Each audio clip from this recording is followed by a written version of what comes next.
2 number স্ত্রী আবু তোহা আদনান, নাম শোনেন নাই?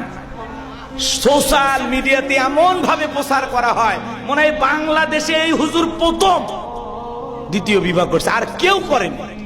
কত এমপি মন্ত্রী 8টা 10টা বাসা বাড়ি ভাড়া করিয়া এক একটা ফ্ল্যাটে নারী নিয়ে যেতে হয়, সেই খবর আপনাদের কাছে থাকে না।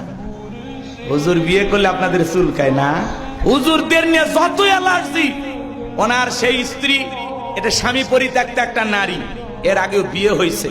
উনি ফেসবুকে আইসা বাপরে বাপ 2 ঘন্টার এক লাইভে যে কান্না করে অভিনয় করে বলছে মনে হয় বাংলাদেশের নিষ্পামনি। এটা এই নারীর কোনো দোষই নাই।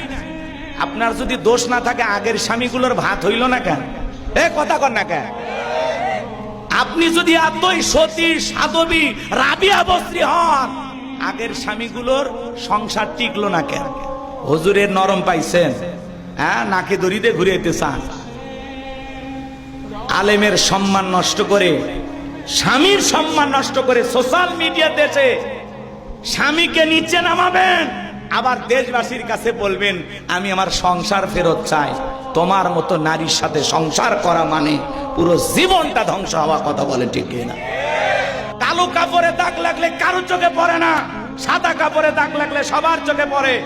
এদেশের এমপি মন্ত্রী চেয়ারম্যান মেম্বার কত কিছু করতেছে, সেগুলো নিয়ে আপনারা নিউজ প্রচার করেন না, দেশের দুর্নীতির বিরুদ্ধে কথা বলেন না, এদেশে নানান ধরনের চক্রান্ত ষড়যন্ত্র চলতেছে, সেগুলো নিয়ে কথা বলেন না।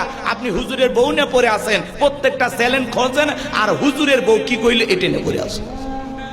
কথা কন, হুজুর তাও হালাল পদ্ধতি অনুসরণ করে বিয়ে করছে, আর কত লোক বিয়ে ছাড়া সেঞ্চুরি করতেছে, কই তাদের বিচার কই করেন? কথা কন, তাদের বিচার করেন না। আল্লাহ ওদের হেদায়েত দান করুন, জোরে বলুন আমিন।